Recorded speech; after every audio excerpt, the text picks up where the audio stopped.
Assalamu alaikum wa rahmatullahi wa barakatuh. Chers frères et sœurs, le mariage est une étape sacrée et décisive dans la vie de tout croyant. C'est une union qui doit être fondée sur la piété, la sincérité et la recherche de la miséricorde d'Allah ou Allah. Mais attention, toutes les unions ne mènent pas vers la tranquillité. Aujourd'hui, nous allons parler d'un sujet essentiel, la femme que vous ne devriez jamais épouser, selon les enseignements du Coran et de la Sunna. Avant de commencer, abonnez-vous à la chaîne pour plus de rappels, likez pour soutenir le message et surtout partagez cette vidéo afin que d'autres puissent bénéficier de ce rappel. Dans l'islam, la religion est la lumière qui guide chaque croyant dans sa vie quotidienne. Le mariage, en tant qu'institution sacrée, ne peut être solide que si cette lumière éclaire les deux partenaires. Le prophète Salama a dit « Choisis celle qui est pieuse, tu seras gagnant ». Rapporté par Al-Bukhari et Muslim. Cette parole est une orientation claire. La piété est le critère principal pour choisir une épouse. Une femme qui néglige sa religion, qui délaisse ses prières, son hijab ou ses obligations envers Allah Tulba, met en danger non seulement sa propre foi, mais aussi la stabilité du foyer.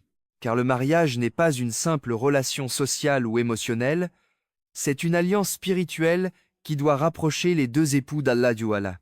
Si cette base religieuse est absente, la baraka disparaît, et le couple risque de sombrer dans les difficultés.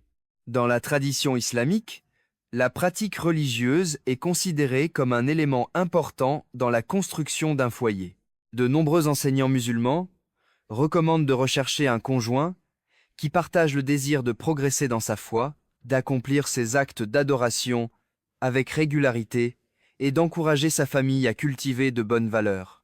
L'objectif est de construire un foyer fondé sur le respect, la responsabilité et le soutien mutuel.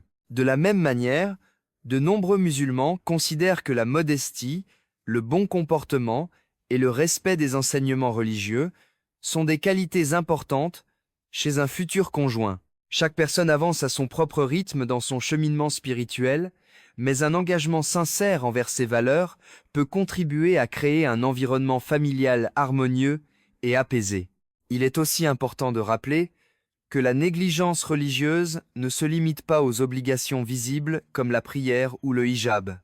Elle peut se manifester dans le comportement quotidien, le manque de pudeur, l'absence de respect des règles de consommation, comme l'interdiction du halal et du haram, ou encore l'indifférence face aux enseignements du Coran et de la Sunna. Une femme qui ne se soucie pas de ce qui est permis ou interdit peut entraîner son mari dans des péchés, parfois sans qu'il s'en rende compte. Le prophète Sallaman a dit « Chacun de vous est un bergère et chacun de vous est responsable de son troupeau ». Rapporté par Al-Bukhari et Muslim. La femme est responsable de son foyer, et si elle néglige sa religion, elle met en péril toute la famille. Prenons un exemple concret. Un frère pieux épouse une femme qui ne prie pas et qui ne s'intéresse pas à la religion. Au début, il pense qu'il pourra l'encourager et l'aider à se rapprocher d'Allah. Mais avec le temps, il réalise que son épouse ne fait aucun effort, qu'elle préfère les distractions mondaines aux actes d'adoration et qu'elle influence négativement les enfants. Le foyer devient un lieu de tension, car le mari cherche à préserver la foi tandis que la femme s'en détourne. À l'inverse, un autre frère épouse une femme pieuse, qui prie, qui lit le Coran et qui encourage ses enfants à apprendre la religion. Leur maison devient un havre de paix, rempli de rappels et de miséricorde. Même dans les moments difficiles, la foi les unit et leur donne la force de surmonter les épreuves. En réalité, choisir une femme pieuse, c'est choisir une partenaire qui place Allah Ta'ala au centre de sa vie. C'est choisir une épouse qui considère le mariage comme une adoration et non comme une simple formalité sociale. Une telle femme sait que chaque acte dans le foyer, nourrir ses enfants, respecter son mari, préserver sa pudeur, est une œuvre qui peut lui rapporter des récompenses auprès d'Allah. Elle transforme la vie conjugale en un chemin vers le paradis. Voilà pourquoi le prophète sallam a insisté sur ce critère. La piété est la clé de la réussite dans le mariage. Le mariage en islam est censé être une source de tranquillité et de miséricorde. Allah dit dans le Coran, « Et parmi ces signes, il a créé de vous, pour vous, des épouses, afin que vous trouviez auprès d'elles tranquillité, et il a mis entre vous de l'affection et de la miséricorde. » Sourate Ar-Rum 20:1. Cette sakina, cette paix intérieure, ne peut exister si l'un des deux partenaires possède un mauvais caractère. Le prophète sallam a insisté sur l'importance du bon comportement, affirmant « Le meilleur d'entre vous est celui qui est le meilleur envers sa famille », rapporté par At-Tirmidhi. Une femme arrogante, colérique ou irrespectueuse peut transformer la maison en un lieu de conflit permanent, détruisant l'harmonie que le mariage est censé apporter. Le mauvais caractère se manifeste de plusieurs façons. La colère excessive, le manque de respect, l'arrogance, la jalousie maladive ou encore l'absence de patience. Une épouse qui s'emporte pour des détails, qui humilie son mari ou qui refuse de pardonner les erreurs mineures, rend la vie conjugale insupportable. Le prophète sallam m'a dit « Le fort n'est pas celui qui terrasse les gens par sa force, mais le fort est celui qui se maîtrise lorsqu'il est en colère, rapporté par Al-Bukhari et Muslim. » Si la maîtrise de soi est une qualité louée par l'islam, alors une femme qui se laisse dominer par la colère s'éloigne de l'exemple prophétique. Il est important de comprendre que le mariage est une école de patience. Les compagnons du prophète sallam recherchaient avant tout la douceur et la patience chez leurs épouses. Une femme au bon caractère est celle qui sait apaiser les tensions, qui répond avec sagesse et qui transforme les difficultés en opportunités de rapprochement. À l'inverse, une femme au mauvais caractère amplifie les problèmes, crée des disputes inutiles et pousse son mari à la lassitude. Le prophète sallallahu a dit « La foi la plus complète est celle de celui qui a le meilleur caractère », rapporté par Abu Daoud. Cela montre que le caractère est directement lié à la foi. Une femme qui néglige son comportement néglige en réalité sa religion. Prenons un exemple concret. Un frère épouse une femme qui, en apparence, semble pieuse, mais une fois mariée, elle se montre arrogante, critique sans cesse son mari et se met en colère pour des choses insignifiantes. Rapidement, le foyer devient un lieu de tension. Le mari, au lieu de trouver la paix et le soutien, se sent constamment jugé et humilié. À l'inverse, un autre frère épouse une femme douce, patiente et respectueuse. Même lorsqu'il commet des erreurs, elle lui rappelle avec bienveillance, sans colère ni arrogance. Leur maison devient un havre de paix, et leur relation se renforce jour après jour. Le mauvais caractère ne nuit pas seulement au mari, mais aussi aux enfants. Une mère colérique ou arrogante transmet ses traits à ses enfants, qui grandissent dans un climat de peur et de tension. Au lieu d'apprendre la patience et la douceur, ils reproduisent les comportements négatifs qu'ils observent. Ainsi, le mauvais caractère d'une femme peut avoir des conséquences sur plusieurs générations. Le prophète sallallahu a dit « Rien ne pèse plus lourd dans la balance du croyant, au jour du jugement, que le bon caractère. » Rapporté par At-Tirmidhi. Cela montre que le caractère n'est pas un détail, mais une valeur fondamentale qui détermine la réussite dans ce monde et dans l'au-delà. En réalité, choisir une femme au bon caractère, c'est choisir une épouse qui sait préserver la paix du foyer. C'est choisir une partenaire qui comprend que le mariage est une adoration et que chaque mot, chaque geste peut être une œuvre de bien ou une source de péché. Une femme douce et patiente transforme les épreuves en bénédictions, tandis qu'une femme au mauvais caractère transforme les bénédictions en épreuves. Voilà pourquoi le prophète sallallahu a insisté sur ce critère. Le bon comportement est la clé de la réussite dans le mariage. Dans notre époque, marquée par la consommation et l'obsession des apparences, il est fréquent que certains hommes soient séduits par la beauté extérieure ou par la richesse matérielle lorsqu'ils choisissent une épouse. Pourtant, le prophète Sallaman nous a mis en garde contre ce piège. Il a dit: on épouse une femme pour 4 raisons: sa richesse, sa lignée, sa beauté et sa religion. Choisis celle qui est pieuse. Tu seras gagnant. Rapporté par Al-Bukhari et Muslim.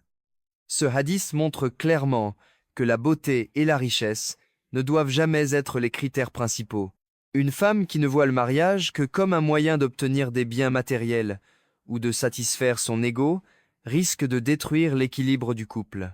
La vraie richesse est la foi et la sincérité, et la beauté véritable est celle du cœur. La beauté physique est certes une bénédiction d'Allah Thomas, mais elle est éphémère. Le temps passe, les traits changent, et ce qui était séduisant peut disparaître. Si le mariage repose uniquement sur l'apparence, il s'effondrera dès que cette apparence se modifie. À l'inverse, la piété et le bon caractère ne vieillissent pas. Ils grandissent avec le temps et renforcent l'amour entre les époux. Le prophète Salamaz a dit: Allah ne regarde pas vos corps ni vos apparences, mais il regarde vos cœurs et vos actions. Rapporté par Muslim. Une femme attachée aux apparences extérieures, qui consacre son énergie à la mode, aux bijoux ou aux réseaux sociaux, mais qui néglige sa foi, risque de détourner son mari et ses enfants de l'essentiel, la recherche de l'agrément d'Allah. Quant à la richesse matérielle, elle peut être une épreuve. Une femme qui mesure la valeur de son mari à la taille de sa maison, au nombre de ses voitures ou à la quantité de ses cadeaux, n'a pas compris le sens du mariage islamique. Le prophète Sallassam a dit: la richesse ne réside pas dans l'abondance des biens, mais la richesse est la richesse de l'âme. Rapporté par Al-Bukhari et Muslim. Une épouse matérialiste peut pousser son mari à vivre au-dessus de ses moyens, à s'endetter, ou même à commettre des actes interdits pour satisfaire ses exigences. Le foyer devient alors un lieu de stress et de pression, au lieu d'être un havre de paix. Prenons un exemple concret. Un frère épouse une femme uniquement pour sa beauté. Au début, il est séduit par son apparence, mais rapidement, il découvre qu'elle est obsédée par les vêtements de luxe, les bijoux et les sorties mondaines. Elle critique son mari lorsqu'il ne peut pas lui offrir ce qu'elle désire, et elle compare constamment sa vie à celle des autres. Le mari, épuisé par ses exigences, perd la sérénité et finit par regretter son choix. À l'inverse, un autre frère épouse une femme pieuse, qui se contente de ce qu'Allah lui a donné. Même si leur maison est modeste, elle remplit le foyer de douceur, de patience et de gratitude. Leur vie est simple, mais pleine de baraka, car ils savent que la vraie richesse est la satisfaction du cœur. Il est aussi important de rappeler que l'attachement excessif aux biens matériels peut mener à l'ingratitude. Une femme qui ne cesse de réclamer davantage oublie de remercier Allah pour ce qu'elle possède déjà.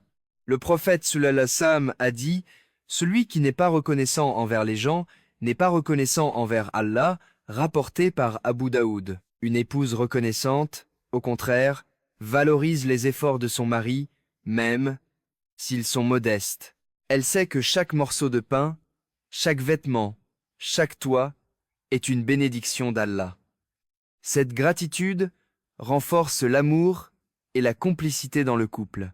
En réalité, choisir une femme attachée aux apparences et aux biens matériels, c'est choisir une vie de compétition et d'insatisfaction.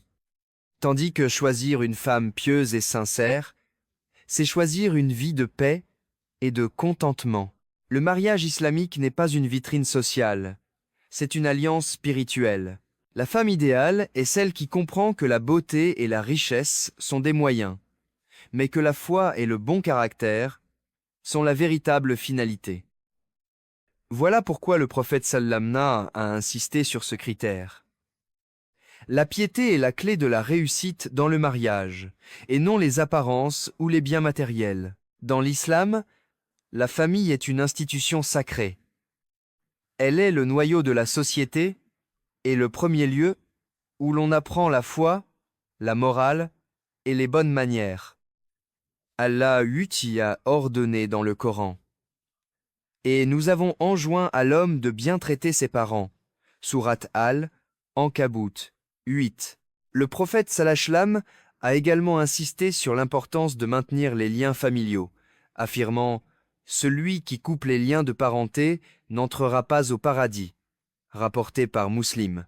Une femme qui méprise ses parents, qui n'honore pas ses responsabilités ou qui encourage la rupture des liens familiaux n'est pas une épouse idéale. Le mariage n'est pas seulement une relation entre deux individus, c'est une union entre deux familles. Et une femme qui ne respecte pas cette valeur fondamentale met en péril l'équilibre du foyer. Le respect des parents est une obligation religieuse. Une épouse qui dénigre ses parents ou ceux de son mari, qui refuse de leur rendre visite ou qui les traite avec arrogance, introduit dans le foyer un climat de division et de rancune. Le prophète sallallahu alayhi wa sallam a dit « Celui qui croit en Allah et au jour dernier, qu'il entretienne les liens de parenté. » Rapporté par Al-Bukhari. Une femme qui encourage son mari à couper les liens avec sa famille ou qui empêche ses enfants de connaître leurs grands-parents agit à l'encontre de ce commandement. À l'inverse, une épouse pieuse comprend que servir ses parents et respecter sa belle famille est une source de bénédiction et de baraka dans le foyer. Il est aussi important de rappeler que la famille est le premier lieu d'éducation. Une femme qui ne respecte pas les valeurs familiales transmet à ses enfants un modèle négatif. Si elle critique constamment ses parents ou ceux de son mari, les enfants grandissent en pensant que l'insolence et le manque de respect sont des comportements normaux. Cela détruit la cohésion familiale et affaiblit la société dans son ensemble. Le prophète sallallahu alayhi wa sallam a dit « Le meilleur d'entre vous est celui qui est le meilleur envers sa famille. » Rapporté par At-Tirmidhi. Une épouse qui respecte ses parents et sa belle famille enseigne à ses enfants la gratitude, la patience et l'humilité. Prenons un exemple concret. Un frère épouse une femme qui refuse de rendre visite à ses parents et qui critique constamment sa belle famille. Rapidement, le mari se retrouve déchiré entre son épouse et ses parents. Les tensions s'accumulent, les rancunes s'installent, et le foyer devient un lieu de conflit. À l'inverse, un autre frère épouse une femme qui encourage les visites familiales, qui respecte ses beaux-parents et qui enseigne à ses enfants l'importance de maintenir les liens de parenté. Leur maison devient un havre de paix, rempli de bénédictions, car ils suivent le commandement d'Allah Zouala. Le respect des valeurs familiales ne se limite pas aux parents. Il inclut également la solidarité avec les frères et sœurs, le soutien aux proches dans les moments difficiles et la préservation des liens de sang. Une femme qui encourage son mari à se couper de ses frères et sœurs ou qui refuse d'aider ses proches dans le besoin agit à l'encontre de l'esprit de l'islam. Allah dit « Craignez Allah, par qui vous vous demandez mutuellement, et respectez les liens de parenté. » Sourate An-Nisa 1.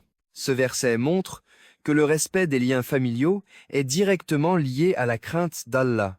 En réalité, choisir une femme qui respecte les valeurs familiales, c'est choisir une épouse qui comprend que le mariage est une extension de la famille et non une rupture. C'est choisir une partenaire qui sait que l'amour et la miséricorde se construisent non seulement entre mari et femme, mais aussi entre les générations. Une telle femme transforme le foyer en un lieu de baraka où les enfants grandissent dans l'amour et le respect. À l'inverse, une femme qui méprise les valeurs familiales détruit l'équilibre du foyer et prive la maison de la miséricorde d'Allah. Voilà pourquoi le prophète Salam a insisté sur ce critère. Le respect des valeurs familiales est la clé de la réussite dans le mariage. Imagine un frère qui épouse une femme uniquement pour sa beauté, mais qui découvre ensuite qu'elle néglige ses prières et se moque de la religion. Rapidement, La maison devient un lieu de dispute et de tristesse. À l'inverse, un autre frère choisit une femme pieuse, même si elle n'a pas de richesse matérielle. Leur foyer devient un havre de paix, rempli de baraka et de sérénité. Le mariage est une porte vers le paradis si l'on choisit correctement. Allah dit dans la sourate Ar-Rum 21, « Et parmi ces signes, il a créé de vous, pour vous, des épouses, afin que vous trouviez auprès d'elles tranquillité, et il a mis entre vous de l'affection et de la miséricorde. » Ce verset nous rappelle que la vraie réussite du mariage ne dépend pas des critères mondains, mais de la foi et du bon caractère. Mes chers frères et sœurs, réfléchissez bien avant de vous engager. Ne vous laissez pas séduire uniquement par l'apparence ou les biens matériels. Cherchez la piété, le bon caractère et le respect des valeurs islamiques. C'est cela qui garantit un mariage béni et durable. Si cette vidéo vous a apporté un éclairage, n'oubliez pas de vous abonner, de laisser un commentaire, de liker et de partager afin que ce message atteigne le plus grand nombre.